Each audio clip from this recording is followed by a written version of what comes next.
हक हुसैन, मौला हुसैन, या अली, हक हुसैन, मौला हुसैन। दोस्तों अस्सलाम वालेकुम व रहमतुल्लाहि व बरकातुहू।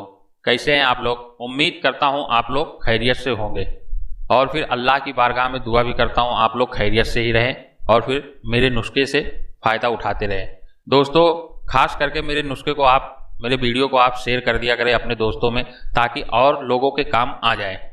दोस्तों आज का नुस्खा बहुत ही अनोखा, बहुत ही खास है। आपको तो पता ही है, थंबनेल में आपने पढ़ ही लिया होगा। दोस्तों कैसा भी मरीज हो, मिर्गी वाला कैसा भी मरीज हो, आखिरी स्टेज पे हो, इसकी सिर्फ 12 से 13 खुराक में ही इंशाअल्लाह सही हो जाएगा। और फिर ये ऐसा नुस्खा है कि कभी ये फेल नहीं जाता है। असरार सदरिया का नुस्खा कभी फेल नहीं जाता है। दोस्तों बहुत ही बेहतरीन नुस्खे मैं दे चुका हूँ। अगर आप लोग मेरे चैनल पे जाके देखेंगे तो ऐसे ऐसे नुस्खे मैं दे चुका हूँ कि इंसान ताज्जुब करेगा कि हाँ शायद ही कोई ऐसा जड़ी बूटियों वाला नुस्खा कोई बताया होगा। तो दोस्तों कैसा भी कैंसर हो उस पर भी ये असर करता है। सिर्फ ब्लड कैंसर छोड़ के बाकी और कोई भी कैंसर होगा, घाव वाला कैंसर पे तो बहुत ही ज़्यादा असर करता है। कैसा भी घाव आपका हो गया है, अल्सर हो चाहे कैंसर हो, चाहे शरीर के अंदर जख्म हो चाहे बाहर जख्म हो, यह आपको दोनों तरफ से इंशाअल्लाह मुकम्मल ठीक करेगा। बस सिर्फ आपको करना ये है, कैंसर, हार्ट ब्लॉकेज और फिर मिर्गी, बहुत बड़ी बड़ी बीमारियों पे यह असर करने वाला नुस्खा है। बहुत खास किस्म का नुस्खा है। बस इसका बनाने का जो सिस्टम है वो आप कायदे से समझ लें और फिर इसको उसी ढंग से बनाएं। इंशाअल्लाह बहुत ही जल्दी आपको रिजल्ट मिलेगा। इसका रिजल्ट जो है वो आपको 2 से 4 दिन में ही जाहिर होना शुरू हो जाता है, छुपने वाली चीज़ नहीं है। दोस्तों मैं कोशिश करता हूँ जो जितने भी लोग दवाई बनाते हैं वो कुछ ना कुछ आइटम छुपा लेते हैं, लेकिन मैं चाहता हूँ दोस्तों आवाम के खैर ख्वाही के लिए मैं कोई भी जड़ी बूटी या फिर कोई भी आइटम मैं छुपाता नहीं हूँ। असरार सदरिया में जितना आइटम लिखा रहता है जिस नुस्खे में, मैं वो आइटम पूरे का पूरा आपको खुल के बता देता हूँ। और फिर मेरे जैसा शायद ही कोई करता होगा। मैं डिस्क्रिप्शन में लिंक भी दे देता हूँ, आप वहाँ से जाके डायरेक्ट अपने घर पे मंगा सकते हैं। कहीं भी दौड़ भाग करने की आपको ज़रूरत नहीं है। दोस्तों बहुत से लोग परेशान हैं, बहुत ज़्यादा परेशान हैं कि मिर्गी क्या है। मिर्गी कोई भूत शैतानों वाला सिस्टम नहीं है, कोई झाड़ फूक वाला सिस्टम नहीं है। बस सिर्फ दिमाग की संतुलन जो है ना, दिमाग के अंदर कुछ नसें ऐसे है, साइंटिस्ट डॉक्टर के बताने के हिसाब से कुछ नसें ऐसी हैं जो दब जाती है। मानसिकता आपको बचपन से ही रहती है, तभी ये बीमारी आपके करीब आएगी। और फिर अगर लेडीज को ये चीज आए तो समझ लो उसकी जिंदगी जो है ना वो नरक हो जाती है, क्योंकि ना उसका बच्ची का शादी होगा, ना घर परिवार बसेगा, चारों तरफ से उसका परिवार परेशान ही होगा। बहुत से लोगों को तो मैं देखा हूँ ऐसे हैं कि सुनने में आया है कि खुद ब खुद कहते हैं कि हाँ अगर ये मर जाए तो अच्छा है। तो आप इत्मीनान रखें, बहुत ही बेहतरीन जगह पे आज पहुँच चुके हो आप। मेरा वीडियो देखने के बाद अगर आपको कुछ भी ऐसा गलत लगता है तो आप डायरेक्ट कॉल करके मुझसे रब्ता कर सकते हैं। आपको नहीं समझ में आया तो भी मुझसे पूछ सकते हो। ये बनाने में कुछ भी गड़बड़ी आपको ऐसा लग रही है तो मुझसे आप फोन करके डायरेक्टली पूछ सकते हो, कोई ऑब्जेक्शन नहीं है और कभी भी कर सकते हो। तो इसी तरह मैं एक से एक नुस्खे लाते रहता हूं। दोस्तों मेरे चैनल को सब्सक्राइब करके रख ले। अनहोनी वाले नुस्खे मैं लाते रहता हूं, क्योंकि मेरे पास जो किताब है वो बहुत ही पुरानी किताब है और वो किताब जो है बहुत से कम लोगों के पास है, और जिनके पास है वो चाहते हैं कि मैं अपने पास छुपा के ही रखूं, किसी पे जाहिर ना करूं। लेकिन अपने अंदर ये सिफत है कि मैं लोगों को खिला के बांट के मुझे मजा आता है। मैं भूखा हूं चलेगा, लेकिन सामने अगर कोई खा लिया तो उसके चेहरे की रौनक देख के मुझे मजा आता है, अच्छा लगता है दूसरे को खिलाने में। बहुत से वाकया मेरे साथ में ऐसा गुजर चुका है। इंशाअल्लाह मैं अपनी लाइफ का स्टोरी आपको एक जरूर दूंगा, आगे चल के पूरा खुल के बताऊंगा आपको, अपनी आप बीती जरूर सुनाऊंगा। मैं भी बहुत ही परेशानी से आज इतना यहाँ तक पहुँचा हूँ। ये तो YouTube की मेहरबानी है जो आप लोगों तक पहुँचा रही है और आप लोग मुझे देख पा रहे हैं।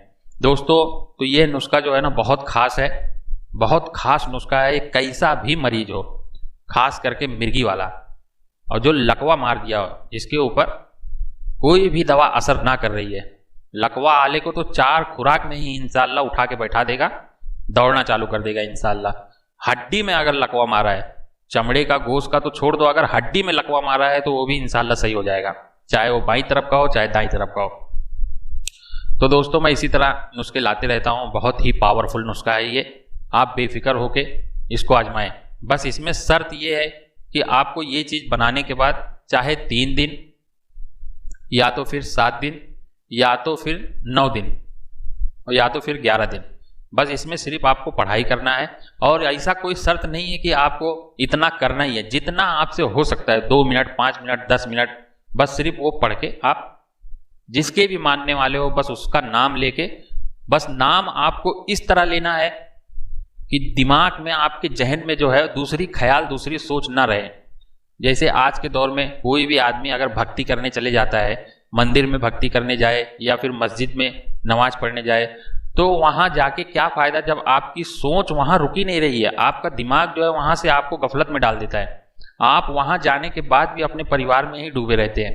अगर ईमान से कहता हूँ खाली 5 मिनट के लिए आप अपने दिमाग को रुका लेते हो, खाली फालतू अगर सोच को रुका लेते हो तो खुदा आपको नजर आ जाएगा, भगवान जो है आपको नजर आ जाएगा।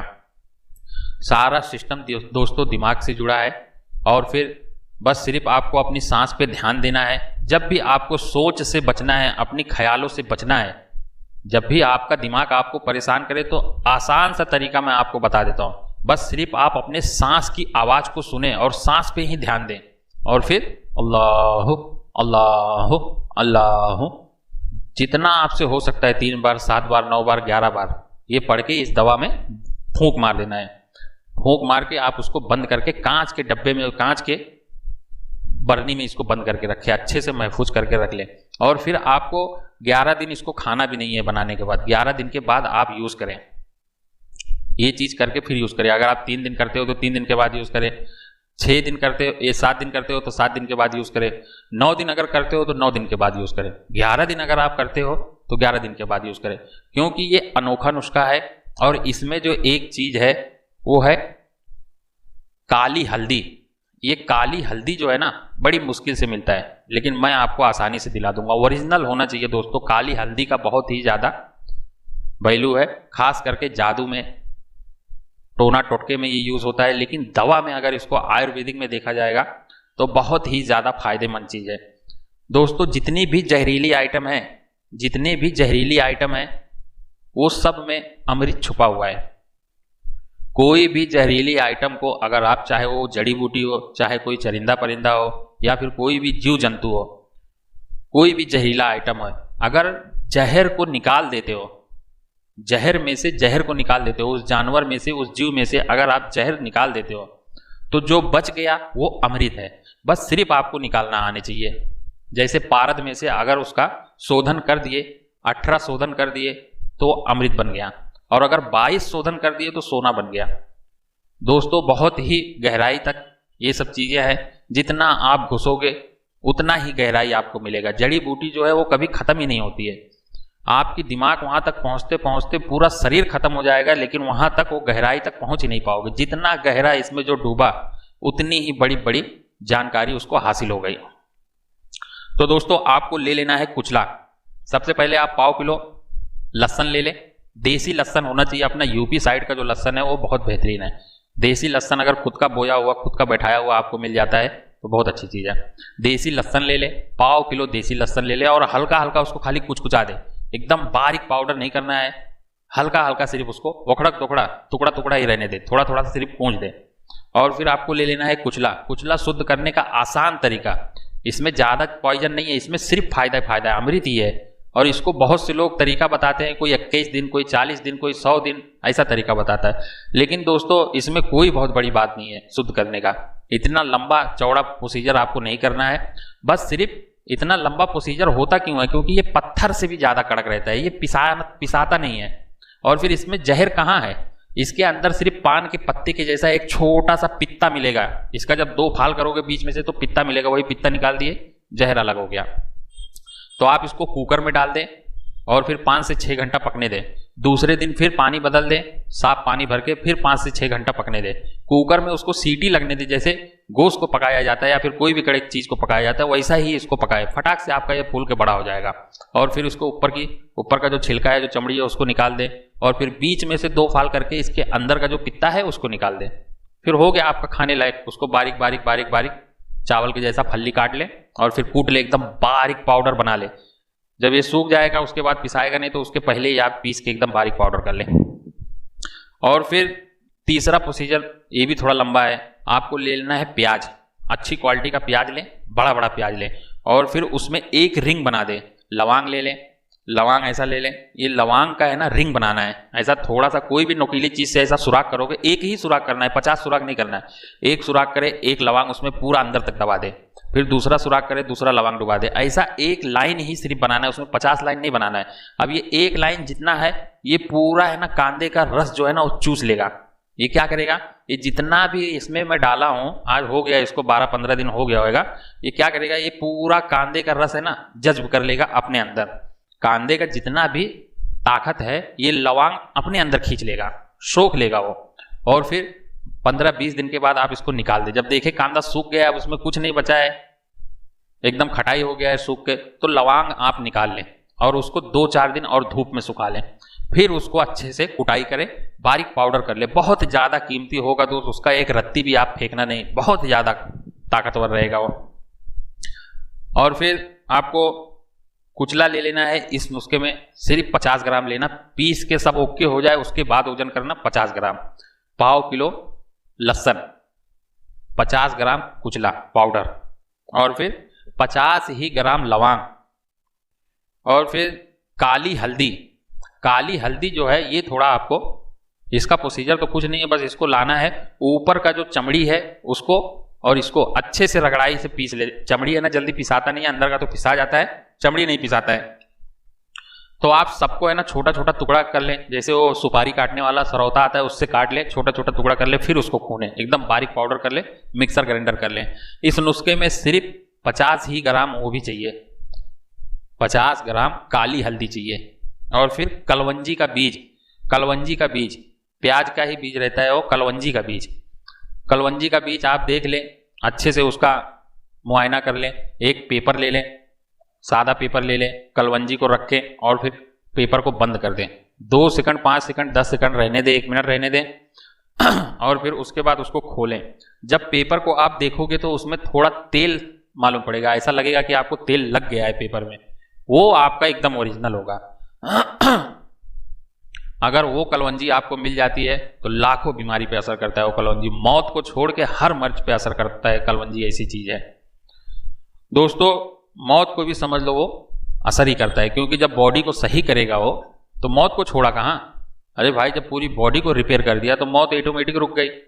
तो दोस्तों ये हर बीमारी पे असर करता है, कलवंजी ऐसा चीज है। और फिर आपको ले लेना है गंधक, आंवला सार गंधक, खाने वाला गंधक। इसको भी आपको दूध में शुद्ध करना है। गाय का दूध ले ले, एक रंग की गाय हो, अच्छी गाय हो, पहला बच्चा दी हो, उसका दूध ले ले, 1 लीटर ले ले, 1 लीटर दूध ले ले। और फिर गंधक आपको इस नुस्खे में सिर्फ 1 ही तोला चाहिए, लेकिन आप कम से कम 50 ग्राम 100 ग्राम ले लें। और फिर करछुल में जैसे दाल में तड़का मारते हैं वैसी आप तड़का देने के हिसाब से ही उसको गर्म करें। कोई भी हल्की सी आंच दिखाए, ज्यादा आंच ना दिखाए, नहीं तो उसमें आग पकड़ लेगा। हल्की सी आंच दिखाए, धीरे धीरे जब वो पिघल जाए दूध में पलट दें, थोड़ा सा दूध अलग कर ले, दूध में पलट दें और फिर उसमें से निकाले, फिर दूध को फेंक दें, नया दूध डाल के फिर वही प्रोसीजर करें। फिर दूध को फेंक दे, फिर नया दूध डाल के फिर वही, बस सिर्फ गर्म करना है। जब वो पिघल जाए तो आपको दूध में डाल देना है। ऐसी आप जब 12-15 मरतबा करेंगे तो खाने लायक तो वैसे भी आंवला सार गंधक आप डायरेक्टली खा सकते हो, लेकिन जब उसको शुद्ध करते हो, शुद्ध होने के बाद बहुत ही ज्यादा उसकी पावर बढ़ जाती है, उसकी ताकत बढ़ जाती है। यानी कोई भी किस्म का फिर वो साइड इफेक्ट नहीं करेगा। कोई भी किस्म का अगर उसमें रहेगा, जरा भी वायरस रहेगा, सब निकल जाएगा शुद्ध होने के बाद। तो दोस्तों सिर्फ उसमें आप 1 तोला लेना है और फिर सबको अच्छे से रगड़ाई पिसाई करके खूब एकदम बारीक पाउडर कर ले। और सिर्फ लहसन को ऐसी ओखड़ा दोखड़ा रहने दे, टुकड़ा टुकड़ा ही रहने दे, ज्यादा बारीक ना करें। और फिर आपको 1 किलो बढ़िया पेवर हाथ का निकाला हुआ, कोई भी उल्टा सीधा मत ले लेना दोस्तों। अपने हाथ से अगर नहीं निकाल सकते हो तो जो शहद निकालने वाला है उसको बुलाएं। और फिर आंख का देखा जो ओरिजिनल हो वही आपको लेना है। खास करके आपको पता लगाना है जो नीम के झाड़ का ऊपर रहता है वही शहद आपको लेना है। मिर्गी ठीक होगा, लकवा ठीक होगा, कैंसर ठीक होगा। समझ लो जो मैं बता रहा हूं वो तो कम है, लाखों बीमारी पे असर करेगा। ये ऐसी चीज है, आंख की रोशनी तक को बढ़ा देगा। ये आपकी झुर्रियां जो पड़ गई है वो भी एकदम जवान चेहरा खिल जाएगा, यानी पूरा शरीर बिना बीमारी का, बिना रोग का हो जाएगा। लेकिन आपको लाना है नीम के झाड़ का शहद। दोस्तों गवर्नमेंट जो है, आज की गवर्नमेंट जो है बहुत अच्छा काम कर रही है। अगर मेरा बात वहां तक पहुंचती है तो उनसे गुजारिश ये है, जैसे ये रोड पे, जंगलों में जितना भी अपने माहौल में झाड़ देख रहे हैं, एक से एक झाड़ लगा रहे हैं, तो उनसे मेरी ये गुजारिश है कि बड़े बड़े वायरस, बड़े बड़े बीमारियों से अगर बचना है आपको तो रोड के साइड में है ना नीम का झाड़ लगवाएं। ऑटोमेटिक तुम्हारे देश से जो है ना वो बीमारी छोड़ के चली जाएगी। कितनी भी बड़ी बीमारी हो वो आपके देश से जड़ से खत्म हो जाएगी बीमारी, सिर्फ नीम का झाड़ लगाने से। नीम के झाड़ में बहुत ही ज्यादा पावर है, बहुत ही ज्यादा ताकत है। हजारों बीमारी पे वो असर करती है। जितना भी दुनिया में कड़वी चीज है, कड़वा जो है वो सेहत के लिए बहुत अच्छा होता है, बहुत ही फायदेमंद होता है। तो दोस्तों अगर आपको कुछ ना समझ में आए तो डायरेक्ट आप फोन करके मुझसे रब्ता कर सकते हो, और फिर जाने अनजाने में अगर मैं कुछ भूल चुका हूं तो मुझसे आप डायरेक्ट पूछ सकते हो, या फिर आप कमेंट कर सकते हो, या फिर और भी कोई बहुत बड़ी बीमारी या छोटी बीमारी है, कोई भी बीमारी पे आपको कुछ भी जानकारी यहाँ आपको आसानी से मिल जाएगा। और फिर मेरे इस वीडियो बनाने में या फिर कोई भी वीडियो बनाने में अगर कुछ भी आपको गड़बड़ दिखता है, कुछ भी अटपटा लगता है, तो आप डायरेक्ट कमेंट करके मुझे बता सकते हैं कि आपको ये चीज़ का सुधार करना चाहिए, या फिर मेरी आवाज़ नहीं सही आती है, या फिर वीडियो नहीं क्लियरिटी आता है, तो आप डायरेक्ट मुझसे रब्ता कर सकते हैं। आप जब मुझे बताएंगे तो मैं आगे चल के और बेहतर करूँगा। इंशाअल्लाह फिर मुलाकात होगी अगले वीडियो में। अस्सलाम वालेकुम व रहमतुल्लाहि व बरकातुहू। एक मिनट रुकिए, इतनी मेहनत से वीडियो बनाई है और आप देखकर वैसे ही जा रहे हैं, कम से कम एक लाइक तो कर दीजिए। और हाँ, YouTube की इतनी बड़ी दुनिया में फिर आप हमें कहाँ ढूंढेंगे, तो इसका भी एक हल है, हमारे चैनल को सब्सक्राइब कर दीजिए और फिर बेल के आइकन पर क्लिक कर दीजिए। हमारी वीडियोस आपको खुद नजर आएंगी। शुक्रिया।